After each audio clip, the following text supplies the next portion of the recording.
The Fourth Amendment. The Fourth Amendment is all about privacy. Is anybody able to recite the Fourth Amendment? The right of the people, individual rights, the right of the people to be secure in their persons, houses, papers, and effects. What is your person? Property.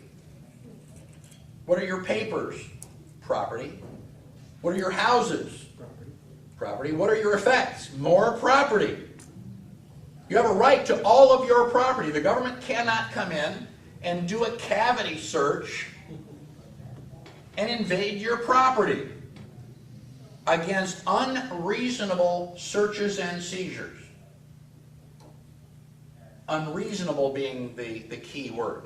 So the government is not allowed to do unreasonable searches and seizures. What would the definition of a reasonable search be? Probable cause.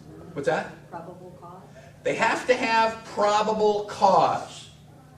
No warrant shall issue, but upon probable cause supported by oath or affirmation. They have to have a warrant. Now, there were, prior to the Bill of Rights, the king would give the soldiers general warrants. A general warrant is a piece of paper that said that you're allowed to search anywhere, anytime, anybody, for anything. We're going to come in and we're going to look. We're looking for contraband. What are you looking for? I don't know. I'll recognize it when I see it. Oh, wow. 50-year-old bottle of wine. Hey, that's contraband, isn't it? Yeah, thanks. We're not going to send you to jail. We're just going to confiscate this expensive bottle of wine. That's how a general warrant was used. But with the Fourth Amendment, they have to have probable cause.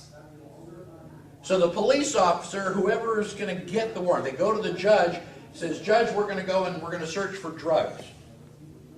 Why? Well, I think that they have just think.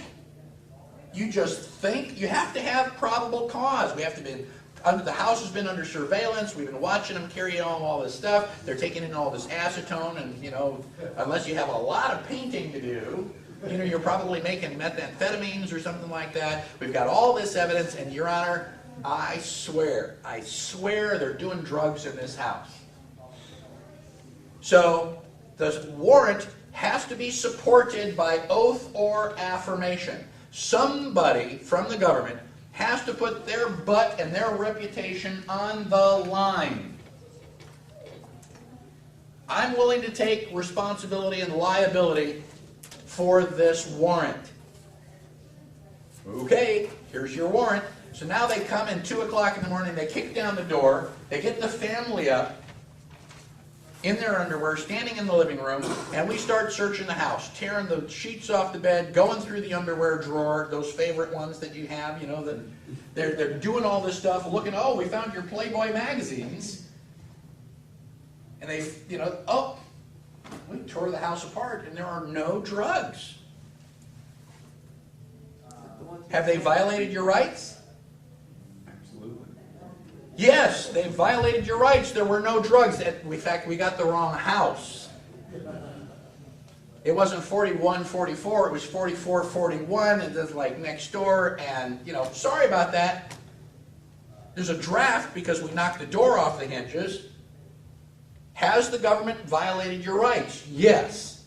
So what are you going to do about it? Now you go back to the First Amendment and your right to petition the government for a redress of grievances. You have a right to file a lawsuit against the government. Everybody in the government? No. Just the wingnut stupid enough to sign an oath to get the warrant. Officer Smith, you were the one that had probable cause. You were the one that put your reputation, your butt on the line when you swore this oath. Therefore, you are going to jail. We're going to take your house and property and sell it to compensate the victims of this. We need to have some sort of negative retribution when the government gets out of control. If we don't, what would prevent them from doing this again? It protects you and it forces the government to follow certain procedures. Well, that was true back in 1791. Now that we've had the Patriot Act completely eliminates the Fourth Amendment. The Patriot Act says that the government, terrorism, you know how bad terrorism is. I mean, it's just getting worse and worse. And oh my God, national security. We're going to protect you. The government's job is to protect you. So we're just going to whip out these warrants and we're going to do sneak and peek searches. Instead of coming in and tearing up the furniture and dumping the drawers out onto the floor, now we're going to come in. We're going to come in with latex gloves. We're going to take photographs of everything. We're going to make a copy of your hard drive. We're going to know everything that's in your apartment, and we're going to leave, leaving everything exactly the way it was. And you're going to come home from work. You're not even going to know that anybody was there. Everything is still neat and clean. And the government is going to let you know 3 months later. There's got a 90-day period where they have to notify you that we searched. You think they're going to give you a notice? If they come in and you haven't complained, if you haven't gone, did you move the bundle of mail on the table? Who left the TV on CNN? I never watched CNN. If you don't complain, if you don't notice that somebody has been in your house, the government is never going to tell you. The Patriot Act is egregiously unconstitutional.